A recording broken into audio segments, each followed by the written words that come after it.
You are listening to a Pod Bros exclusive.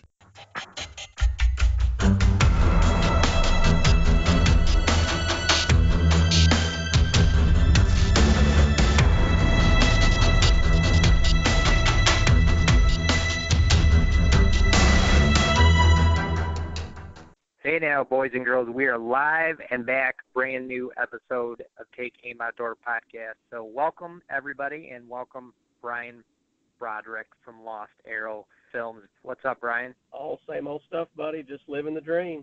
Man, I'm excited to have you back on for a couple of reasons.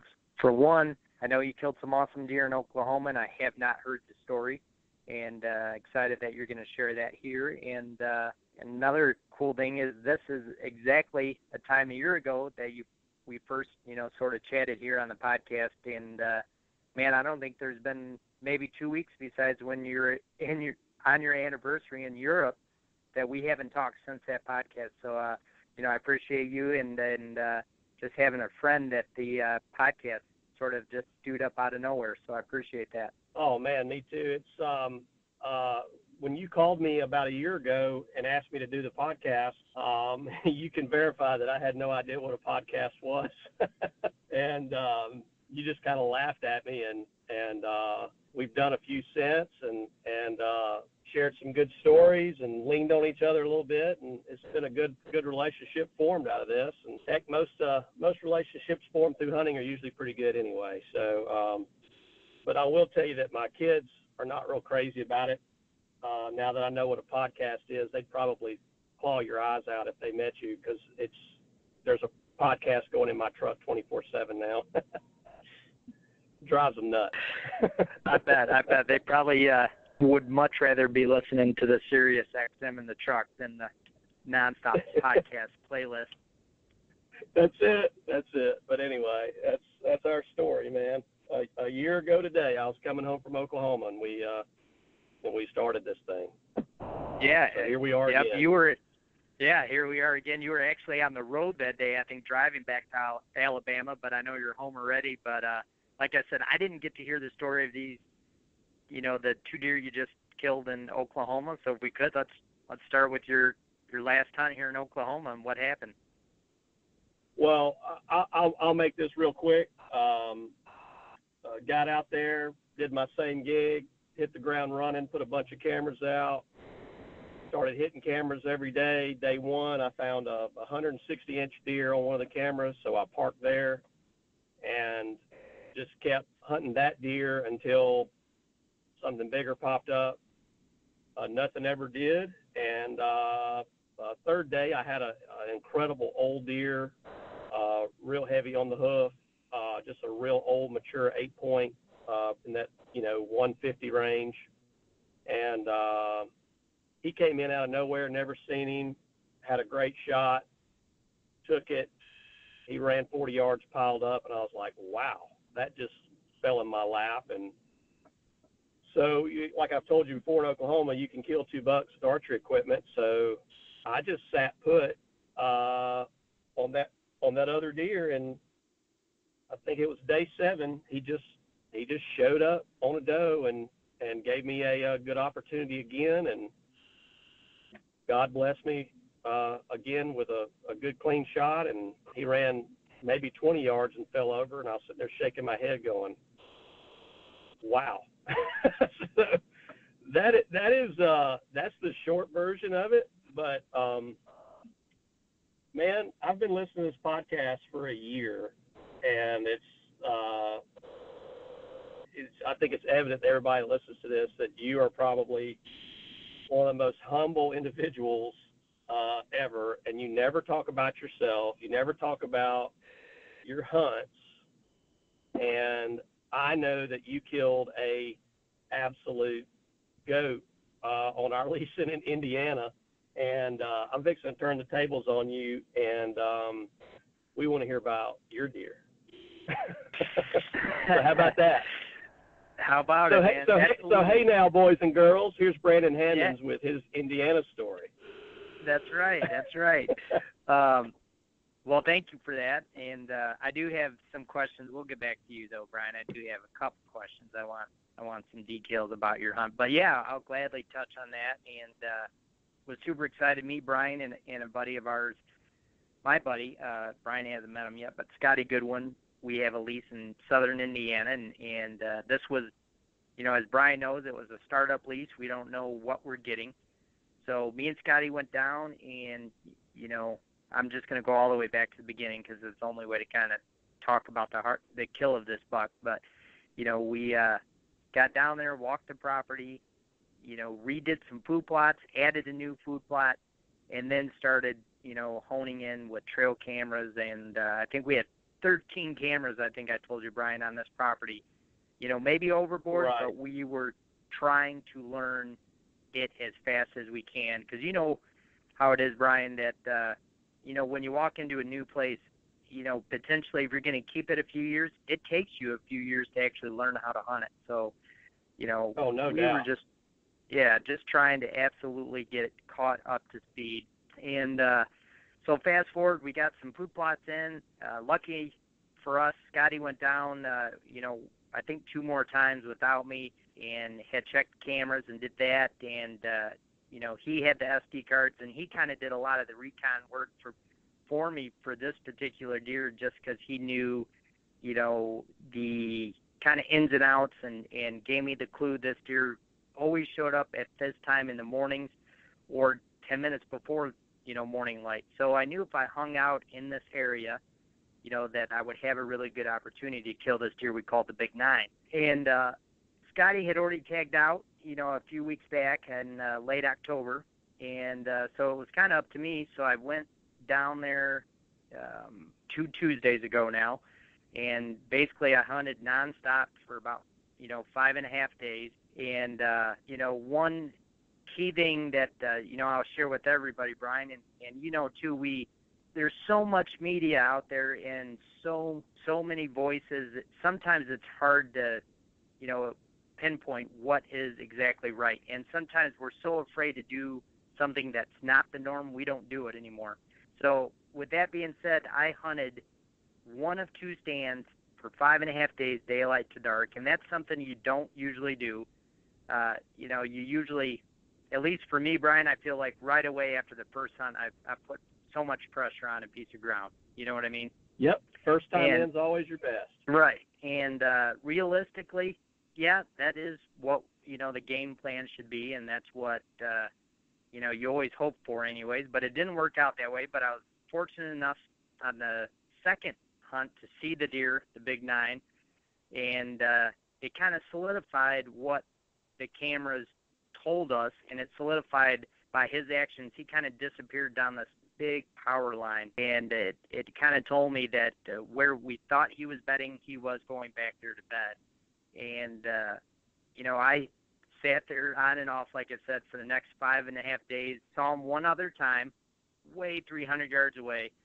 And, during that time, I saw 2 other shooter bucks, didn't get a shot at him, and I don't know if I would have shot him or not. I guess it would have depended on the moment, and how exciting it would have been, or could I get a clean shot or not.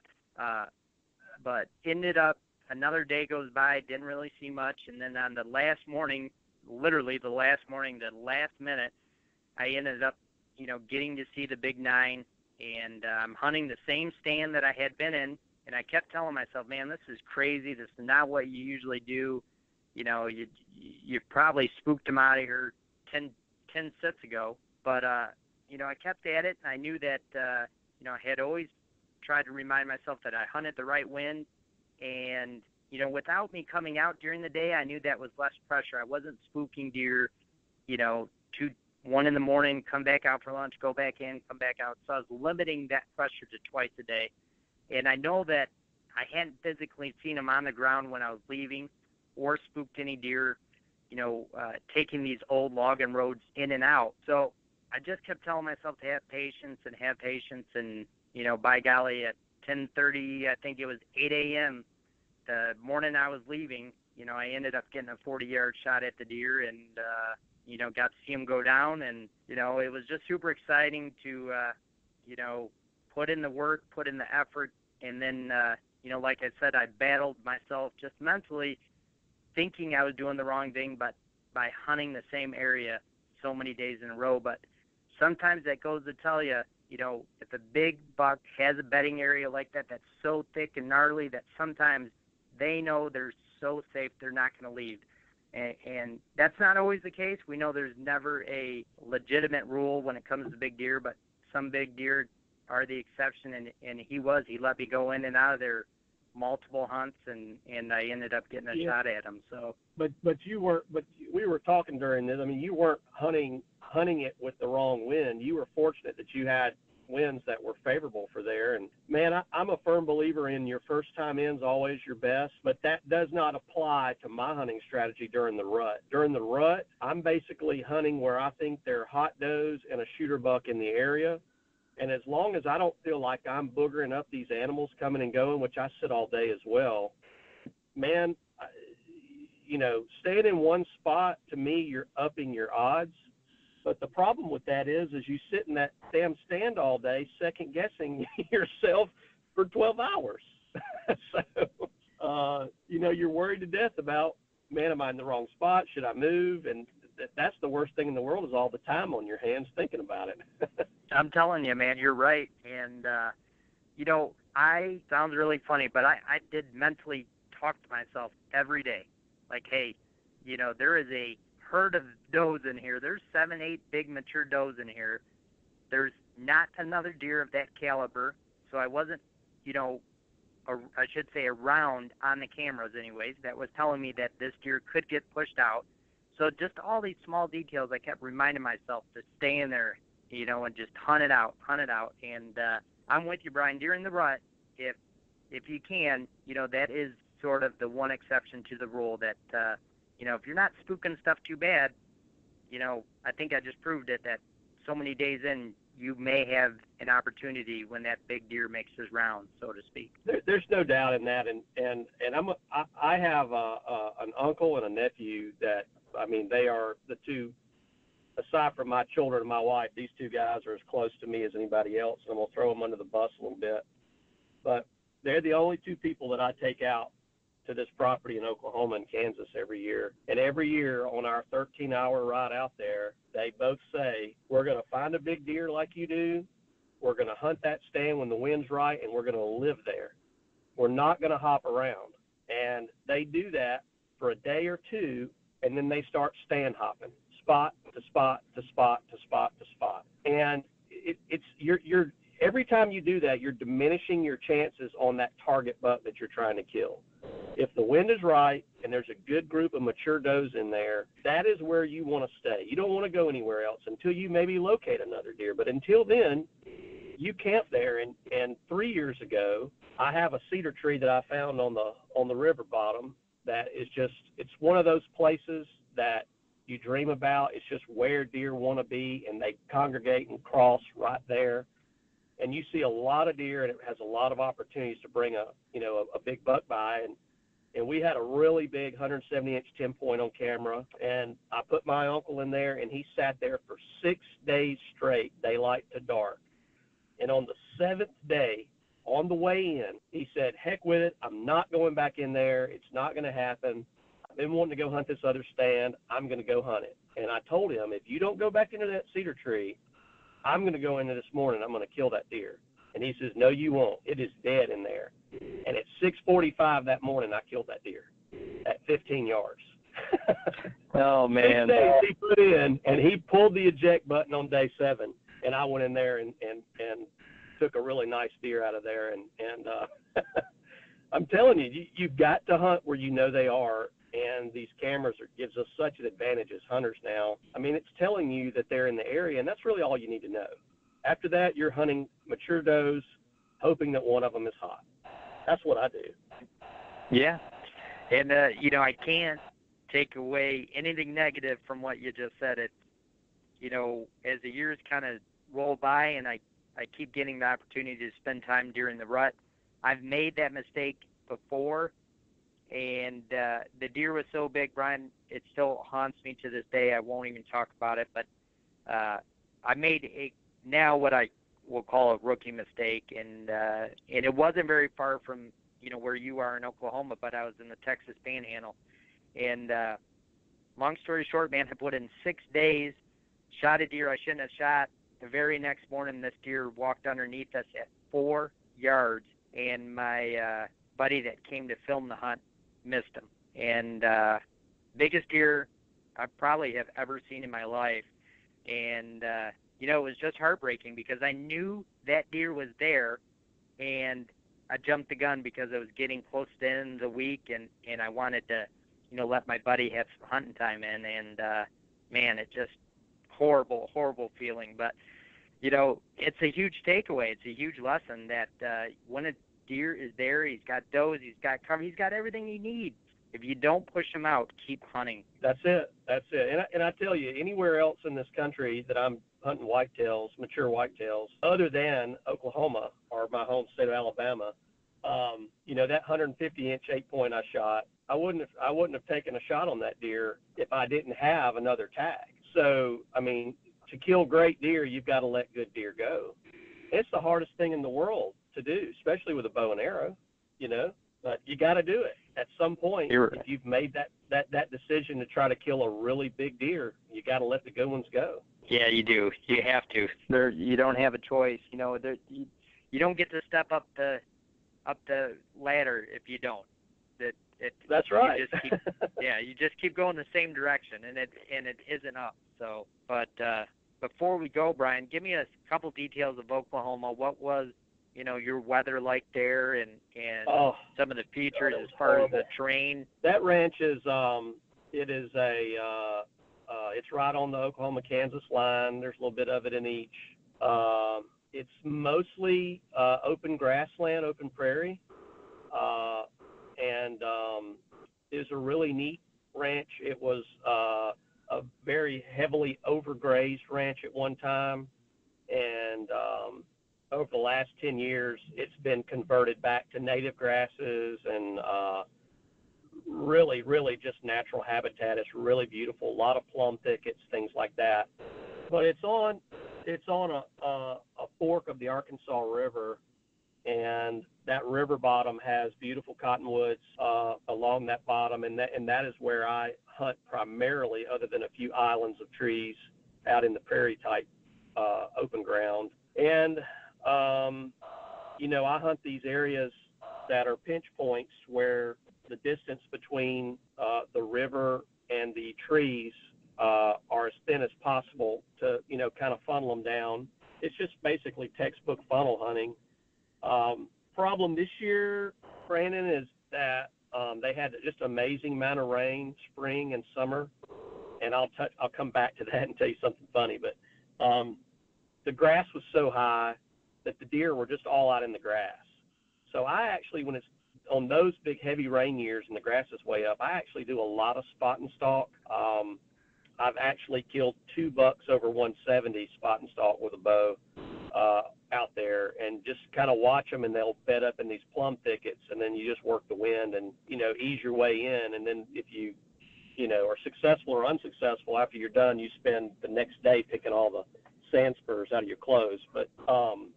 But every year I go out there, we talk to the biologists and the game wardens for the game and fish out there. Our friend is director of conservation state of Oklahoma, so through that relationship, we've met all these guys. And every year I hear the same thing. I either hear we've had tons of rain all spring and the bucks are going to be big, or I've heard we have been drought conditions, the bucks are going to be poor. And on the drought condition years, every year we've had the best bucks we've ever seen. And on the flood rains like they've had this year, we've had the worst bucks. And that buck I killed, which is a funny story in itself as far as the score goes, but he taped out a 159 and a half. I figured him at 160. And that's the biggest deer we saw. And last year we saw, I don't know how many bucks, like 3 or 4 bucks over 170, and probably another half dozen in the 150, 160 range. So it was just one of those off years. It was windy. It was hot, mid-70s. And then it was also, we were out there during that supermoon, which provides its own challenges. So yeah, that doesn't help. No, heck no. And so not ideal conditions, but I felt like I did, I was very happy with the results based on the conditions we were hunting. I mean, I literally had mosquitoes on my cheeks when I shot the big deer. So I can't complain. But anyway, That's crazy. Now, yeah. I know that you have a relationship, like you said, with the conservation officer down there, Bryan. But when you think about it yourself, do you think some of the big heavy rain years, do they get some sort of flood down there that maybe inhibits some of their feed patterns? Or, I mean, I wonder what the correlation is with the rain and seeing smaller deer, basically. You know what? I don't know, man. I'll tell you this. I stopped trying to figure this crap out a long time ago because only thing I do nowadays is I just concentrate on what I can control, and that's when I'm going to hunt and where I'm going to hunt, and that's it, and what I'm going to shoot. I mean, and that's really at the end of the day the only thing you can control. So I don't even worry about that stuff anymore. And this piece of property borders a gigantic seed company, and everything across the river from this ranch is just, it's 30,000 acres of not a single tree. It's straight ag. So we have about 6 miles of river frontage, and on the opposite side of that river is nothing but ag. These deer have more to eat than they can shake a stick at. So and of course on rain years, heck, man, that's the best years for them as far as eating. So I don't think it's a quality thing. I think that on certain properties, big bucks come and go. I really do. I think they come and go. I think they move up and down these rivers. I think they cross them. I think they find certain sanctuaries during a rut the year before, and they don't ever get back to where you are. I do see deer year to year that we've let go and watched them grow. But I see a lot of new deer every year, and that's everywhere I hunt. I mean, this thing of naming deer and watching them year after year, man, I guess I just don't hunt places that do that. I just don't see a lot of these same bucks every year. I don't know about you. No, I don't. I mean, I know that I've had experience here in Michigan where I do get some of the same bucks. The reason for that is, which I've talked to you about, Bryan, is the amount of pressure here is so different than anywhere else almost in the States that I think once these bucks find a hidey hole, so to speak, and they have an area that they've now made it to 3.5 or 4.5, or the 1% that ever make it in Michigan to 5.5. If I'm lucky enough, which I've been on the last couple of years, to track one down on a camera, I'll notice them on those same farms, same cameras year after year, just because they have figured something out that I haven't and that nobody else has, and that's why they're around. But with that being said, it's not a Drury-type farm or Bill Winke. I get one of those deer on 400 or 500 acres on this farm and one on another. So, but yeah, I do get those deer that occasionally I do know from year to year, but that's the only conclusion I can come up with is that they found a spot they know they can live, and then I'm lucky enough a year later to get photos of them again, Yeah, I don't know enough about it, and I would be just spouting gibberish if I even tried to weigh in on what these deer do from year to year and what keeps bucks on properties. Our place in Alabama is large for Alabama property, and it's over 3,000 acres, and it's kind of an isolated piece, so deer aren't really traveling they're not really leaving and doing things to go to adjacent properties because it's just pasture land and stuff around us. So, last year I had maybe 4 or 5 bucks. One in particular was a 160-inch deer, which is gigantic for us, and 3 or 4 other bucks. There was 5 or 6 bucks that I knew after the season ended. I still had those deer on camera after the season was over, so I knew that they had made it, through the hunting season. I had another 3-year-old deer that was 22 to 24 inches wide. It's the widest deer we've ever seen on the property. And we actually all let him go. Everybody in our family let him go. None of those deer, except for one of those 5, showed back up as so no far. kidding. yeah, where the heck do they go? You know?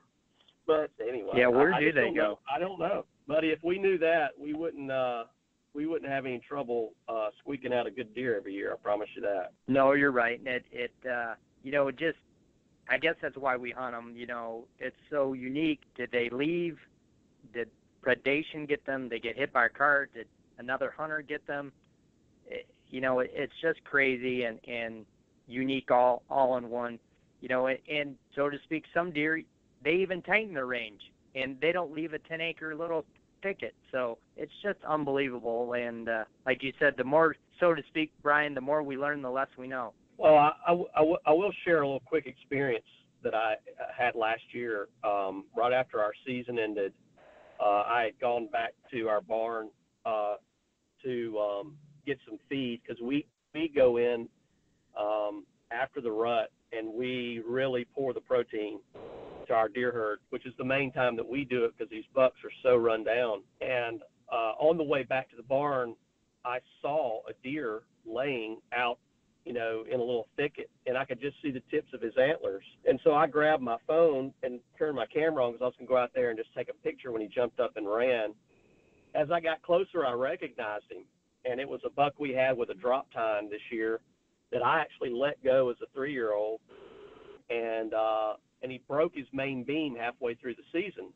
So I thought, oh, this is great. He's going to make it. Nobody's going to shoot him with a broken main beam, and he'll be a really nice 4-year-old deer next year. So as I got closer, I realized it was him, and then I walked up on him, and he was still alive, but not in good shape, and he couldn't get up, and he couldn't move. And I had to put that deer down, but we actually called a friend of ours down the road that is a vet that works a lot of livestock, and he came out and looked at the deer actually before I put it down, just to see if there's anything that could be done with it. And this is a wild free range deer. I mean, it's not like a high fence or anything. This thing's just laying behind the barn. And so we checked that deer after he was dispatched, and he had gotten in another fight and had cracked his skull plate right in the middle between his antlers.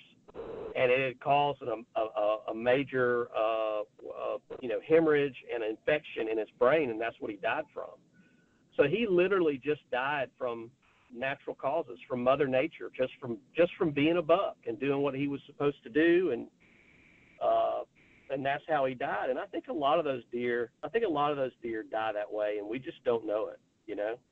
Yeah, I think you're right, and I think we don't have a clue, but like you said, they do this stuff the way they're supposed to, and they're supposed to be growing those antlers for protection, during this time of the season when they're rutting and chasing girlfriends. And more times than not, man, that stuff is very, very fatal, and even if it doesn't kill them then, lots of times some of these big deer, older deer, as you know, Bryan, they don't make it past January or February when food gets, scarce. So, Mother Nature really has its way. It's really crazy, and I think we don't take account for that. Well, I told you about that. I told you about that bull I killed out in Colorado one year. He had a really long eye guards, but he had broken one of his eye guards off.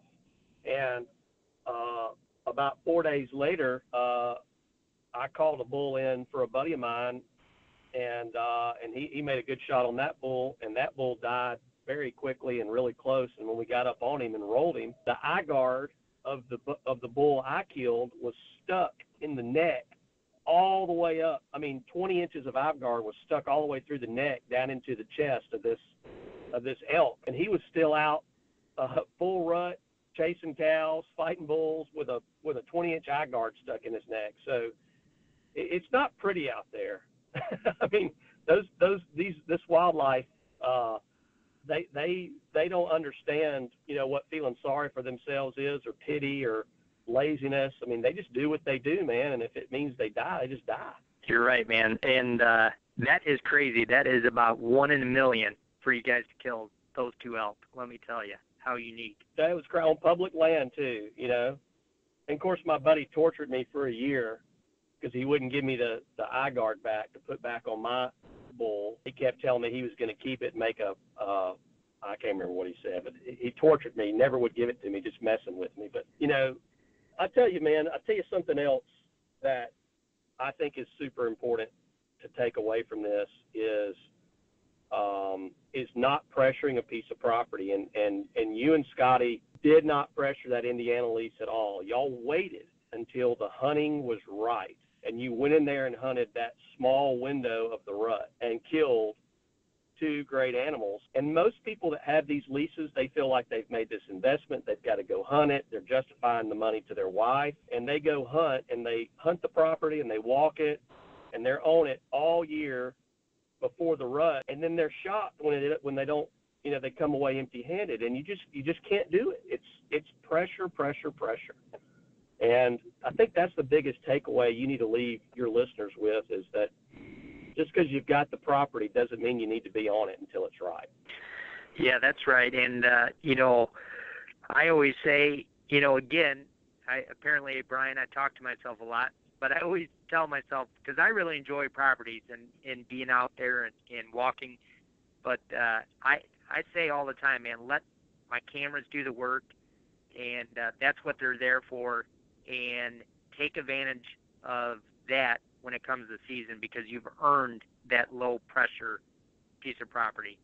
And, unless you do that, man, you're in for a hard season. And, maybe that's just something I learned from being in Michigan, because everything's so pressured. But anywhere I go, Bryan, that's would be my philosophy is to let it be until the moment's right. That's it. I live in Alabama. I'm 13 hours away from this property out in Oklahoma and Kansas. And I go out there for 7 to 10 days every year. I don't set foot on that property. I don't go out there and scout. I don't go out there and hang stands. But when I walk on the property, I hunt the teens. I'm a firm believer in the teens, November 13th to November 19th.